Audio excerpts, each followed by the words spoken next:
Welcome to Revenge with Nora. Make sure the bathroom's clean before my boys get here. And we're out of beer, go grab some. My brother said that while scrolling his phone, feet up on my coffee table, like he was already the host of a party I hadn't been invited to plan. In my own apartment. My name is Nora. I'm 31 years old. I'm a project coordinator at a mid-size logistics firm in Austin, Texas. I own a 2-bedroom apartment on the 4th floor of a building I saved for 3 years to afford. And on a Tuesday evening in October, my brother, who had been living with me rent-free for 7 months, told me to clean my own bathroom before his friends arrived. I stood in the kitchen doorway, holding a bag of groceries, looked at him for a long moment, and said, "There's a mop in the hall closet. You know where the liquor store is." He laughed. Actually laughed. Like I'd said something adorable. What he didn't know was that 2 days earlier, I'd already called my building manager about changing the access code on the front door. What he didn't know was that I'd been quietly documenting everything for 6 weeks. What he didn't know was that the family dinner my mother had scheduled for that Saturday was going to go very differently than he expected. I set the groceries down, went to my room, and closed the door. Let me back up. My brother is 28. For most of our lives, he was the kid my parents pointed to when they talked about potential. Smart, charming, funny in that easy way that made adults love him. He played baseball through high school, got into a decent college on partial scholarship, dropped out after 2 years, and spent the next several years cycling through jobs, girlfriends, and cities, always landing somewhere soft. He landed with me in March. He called on a Sunday night. His lease in Denver had ended, the new place fell through, and he just needed a few weeks to get back on his feet. He had an interview lined up. He was serious this time. He just needed a couch, a month at most, and he would be out of my hair before I knew it. I said yes, because he's my brother. Because the last time I'd needed help, years earlier after a car accident that wiped out my savings, he'd lent me $800 without hesitating. I hadn't forgotten that. I thought the version of him who'd done that was still in there somewhere. He moved in with 3 duffel bags and a broken suitcase on a Wednesday. By the 2nd week, he'd stopped mentioning the interview. By the 4th week, his bathroom towels were on my bathroom floor, and my good French press had a crack in the handle from being dropped and left on the counter without a word. By month 2, I was leaving for work at 7:30 in the morning and coming home to dishes in the sink, delivery boxes on the counter. And my brother's still in the clothes he'd slept in, watching something loud on my television with the volume higher than I keep it. I asked him once, gently, what was happening with the job search. He said the market was rough. I said I understood. I told him I needed him to start contributing something: groceries, utilities, anything just to keep things fair. He said absolutely, totally fair. He'd handle the grocery run that weekend. He did not handle the grocery run that weekend. Or the next one. What he did do was start telling people he lived in Austin now. He started posting photos of the city on his Instagram, tagging my neighborhood. He told our cousin at a birthday gathering that he had a place near downtown. When our cousin asked where, he said, "I'm staying with Nora for now, but it's basically my spot." I heard that secondhand and let it pass. I was still holding onto the version of him I remembered. Then came the Tuesday with the party. He had, apparently, told 6 of his friends, guys he knew from college, none of whom I had ever met, to come over to his place on Friday night. He had not mentioned this to me. He told me about it that Tuesday as though it were a scheduling note, something logistical I needed to prepare for. "How many people?" I asked. 6, maybe 8. "Don't worry, they're chill." "When did you plan to ask me?" He looked up from his phone for the first time. "I mean, it's not a big deal. We're just hanging out. In my apartment." "Nora." He said my name the way he always did when he thought I was being dramatic, flat, slightly tired, like I was the unreasonable one in the room. "You're never home on Fridays anyway." That was the night something shifted. Not broke. Shifted. Like a plate under the ground that had been moving slowly for months and had finally reached a point where the surface couldn't stay flat anymore.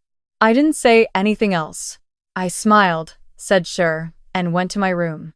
I opened my laptop and started a document. I titled it simply, Record. And over the next 6 weeks, I added to it quietly. Every Venmo request he ignored. Every time I came home to an empty fridge I had filled 3 days earlier. The night he had those friends over, I stayed at my friend Dana's place. Because what else was I going to do? And came home to find a red wine ring on my white side table and a broken blind in the living room that he claimed was already like that.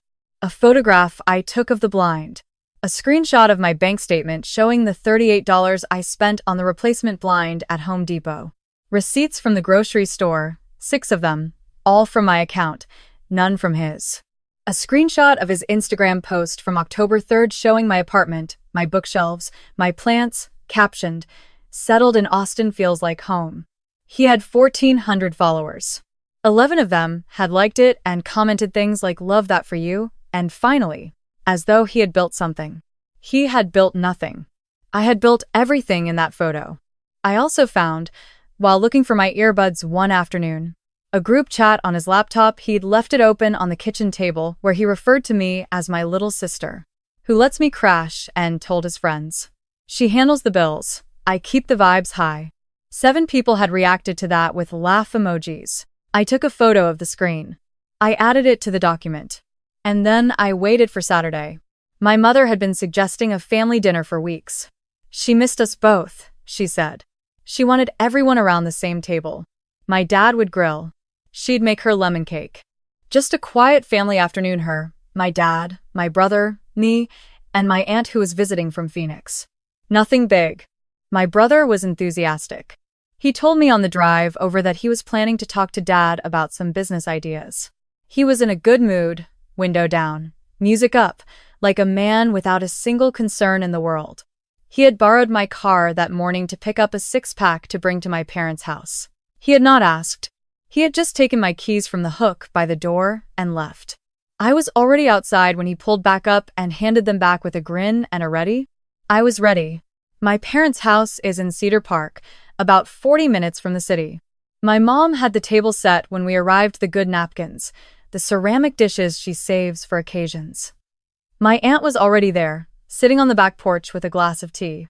My dad was at the grill, tongs in hand, looking exactly like every father I have ever loved.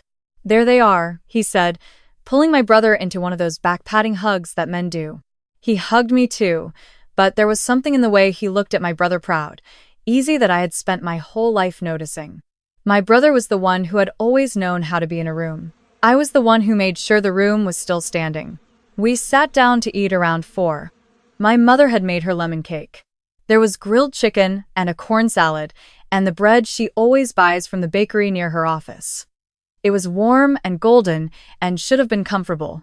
My brother was in the middle of telling my dad about one of his business ideas, something involving sports content, a podcast, a YouTube channel, when my mother turned to me and said, gently, "Nora, your brother mentioned things have been a little tense lately at the apartment?"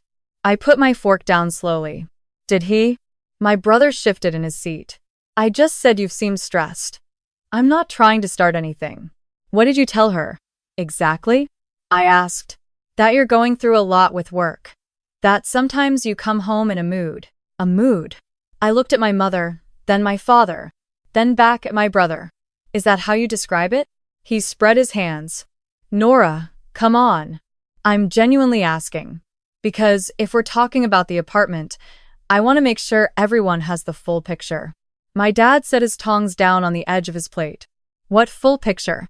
"The one where I've been covering every single expense in that apartment for 7 months, I said. My voice was calm. I had practiced this moment in the car on the way over, running through it quietly while my brothers sang along to the radio. Rent, utilities, groceries, streaming subscriptions, the parking permit, the broken blind in the living room, all of it, from my account. My mother frowned. "He said he was helping out." "He said he was going to," I said. "There's a difference." I reached into my bag. I had brought my bag to the table, which my brother had noticed and said nothing about, and pulled out my phone. I opened the document. I had saved it as a PDF the night before. I have records going back to March. Every month I can show you exactly what I paid and what came from him. I slid the phone across to my father first. That's April. The highlighted line is rent.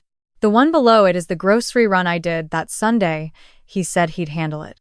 My father put on his reading glasses. My brother's jaw tightened. "You made a document." "I did." "That's Nora. That's a little intense.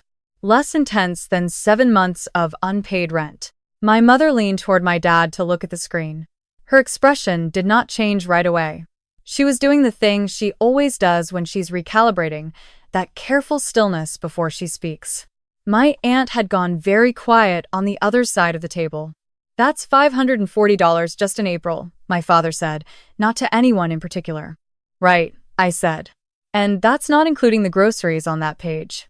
Swipe left, that's May. My brother leaned back in his chair. Okay, I know I've been slow on paying you back. Paying me back implies there was an agreement to pay me back, I said. There wasn't. You just stopped. And every time I brought it up, you said, absolutely. I'll handle it. And then you didn't. I've been looking for work. I know you have. I nodded. I wasn't angry. I had decided weeks ago that I wasn't going to be angry at this table. Anger would make it about emotion. I wanted it to be about evidence. Swipe to June. That's the month you had 8 people in my apartment on a Friday night without asking me. I stayed at Dana's. When I came home, there was wine on my side table and a broken blind. I have a photo of both. My father swiped. And that last page, I said, is a screenshot of an Instagram post from October 3rd. His caption, my apartment. My brother's expression went flat. My mother looked up from the phone. He posted your apartment? With his plants now, apparently, my aunt said quietly, and then covered her mouth like she hadn't meant to say it out loud. My brother turned to her. I didn't say they were my plants. You didn't say they were hers either, I said. You let 1,400 people think you had a place in Austin. You told our cousin it was basically your spot. You told your friends I have this in writing that you keep the vibes high, and I handle the bills. The table went quiet. My father took his reading glasses off and set them on the table. Son, he said. My brother opened his mouth, closed it, then said, it was a joke. In a group chat. She wasn't supposed to see that. But she did, my father said. And it wasn't a joke, I said. Because the bills were real? The groceries were real. The blind was real. The only joke was the idea that you were figuring things out. You weren't figuring anything out. You were comfortable. And I let you be comfortable because I remembered what you did for me when I needed help, and I thought that meant something about who you were. But you've been telling people you live in my home, like you built it. You had your friends over like you owned it, and this morning you took my car, without asking. I brought it back. That's not the point. My voice finally cracked, just slightly, not from sadness, but from the weight of saying the thing I'd been carrying for months. I don't need you to bring things back. I need you to ask. I need you to treat me like a person who lives in her own home, not like the management company you tolerate. My mother reached across and put her hand over mine. It was a small gesture, but it was the first time in years that she had taken my side before she knew how the conversation was going to end. My brother was staring at the centerpiece. My father cleared his throat. When's the last time you paid her anything? Silence. I asked you a question. March, my brother said, very quietly. When I first moved in. That was the security deposit, I said. Which I don't charge family, you never actually paid it. You gave me $100 toward your first month's groceries and said you'd have the rest by Friday. That was March 14th. I paused. I still have the text. My mother sat back in her chair. She looked at my brother the way mothers look at their children when they're not angry, so much as genuinely confused, like she was seeing a gap between who she thought he was and who was sitting at this table, and the gap was wider than she'd accounted for. You told me you were contributing, she said. I do things around the house. You left wine on her side table. That was an accident. The blind? He said nothing. My father picked up his fork, looked at it, set it back down. You're going to pay her back. Every dollar. Dad, I don't have. I didn't ask what you have. I said you're going to pay her back. He looked at me. And you're moving out. Give her a date. My brother looked stunned. Not upset, exactly. Stunned, the way people look when they realize the soft surface they've been standing on was never as solid as they thought. You're serious. She's been serious for 7 months, my father said. We just weren't listening. That sentence hung in the air over the lemon cake and the cold chicken and the late afternoon sun coming through my mother's kitchen window. I looked at my father. For years I had wished he would see it not just with my brother, but the whole pattern. The assumption that I would hold things together. The way my capability had always been rewarded with more responsibility and less credit. The way my brother's potential had been protected while mine was expected to produce. I had never been able to say any of that clearly. I had always been the one who kept things running, quietly, and that invisibility had been so complete that even I had started to mistake it for strength. I said simply, "Thank you, Dad." He nodded. He didn't apologize in words. But the nod was real. My brother pushed back from the table and walked into the backyard. My aunt got up and started quietly clearing plates, giving us space. My mother and I sat across from each other. "Why didn't you call me?" she said. "I tried once. In June. You said he was going through a tough time and to give him grace." She was quiet. "I know you meant well," I said. "And I love him, but grace isn't the same as giving someone a pass to treat you like the help." I should have said that in June. I didn't. So, I said it today instead. She squeezed my hand again. "You sound like your grandmother." "Good," I said. She never let anyone run up a tab they didn't intend to pay. The drive back to Austin was mine alone. My brother had asked my dad for a ride, which told me everything I needed to know about how the afternoon had landed. I drove home with the windows down, the highway mostly empty in the early evening. That particular Austin sky doing its pink and orange thing over the overpass. My apartment was quiet when I got back. I sat on my couch, and didn't turn the TV on. I just sat there for a while. Outside, the neighborhood made its usual sounds. A dog, a car door, someone's wind chimes 2 floors up. All of it ordinary. All of it mine. The next morning was Sunday. My brother texted at 10. "Can we talk?" I replied, "Give me a move-out date first." He sent one 20 minutes later. 2 weeks. November 8th. I wrote back, "Okay. Not thank you. Not great. Just okay," because it wasn't generosity on his part. It was the minimum. And I was done treating minimum as something to be grateful for. He moved carefully around the apartment those 2 weeks. He did the dishes without being asked. He replaced the broken blind himself. I came home one evening to find him on a step stool, threading it into the brackets, not asking for credit. He bought groceries twice. Small things. But they were acknowledgments, and I noticed them without making them into more than what they were. On his last night, I ordered Thai food for 2. We ate at the kitchen table. We didn't talk much about what had happened, not because it was off limits, but because we were both tired of the story of it, and maybe just trying to remember that we were still 2 people who had grown up in the same house, who had shared a backseat for 1,000 road trips, who knew each other's worst habits and oldest jokes. He said, partway through the pad, "See you." "I think I got too comfortable," I said. "Yeah, you did. I told myself you were okay with it." "I know. Were you ever okay with it?" I thought about it honestly. For the first month, maybe. After that, no. But I didn't want to be the person who kicked her brother out, so I kept adjusting what I was willing to accept until I'd adjusted myself almost out of the picture. He was quiet for a while. Then, "That's not okay." "No," I said. "It's not." He looked at his food. "I'll pay you back." "I know Dad said it, but I mean it for myself." "I believe you," I said. And I did, actually. Not because he had earned it back yet, but because the way he said it was different from every other time he'd said he would do something. There was weight in it.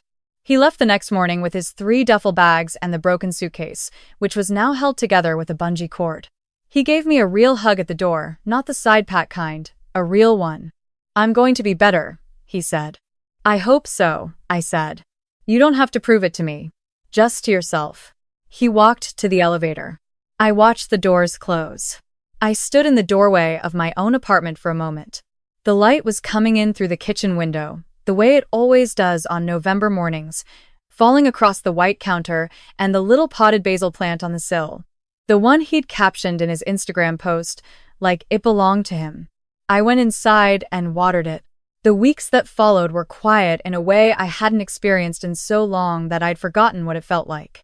My refrigerator stayed the way I left it. My car keys stayed on the hook.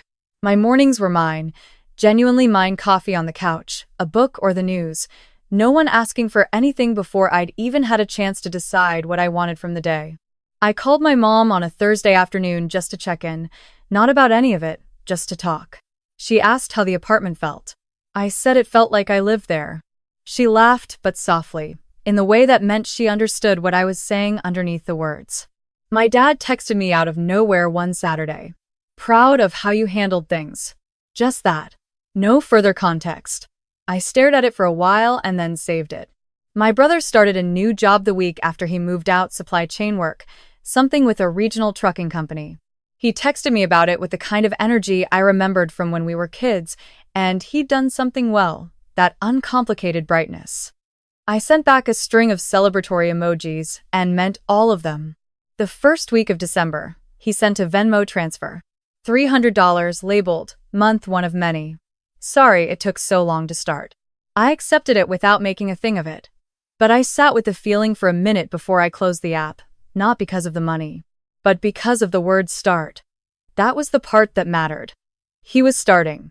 Finally, not because someone had handed him a soft place to land, but because the soft place had asked him to stand on his own. There's something I've thought about a lot since all of this happened. I used to believe that being the responsible one was its own reward, that being reliable and self-sufficient meant I was somehow above needing to be seen. But what I was actually doing was making myself so easy to lean on that the people I loved never had to look at me directly. They could face toward me without seeing me, the way you face a wall for support without ever considering the wall. Setting the boundary wasn't cruel. It was just me, finally, turning around and standing there, being looked at. Some stories end with forgiveness. Some end with closure.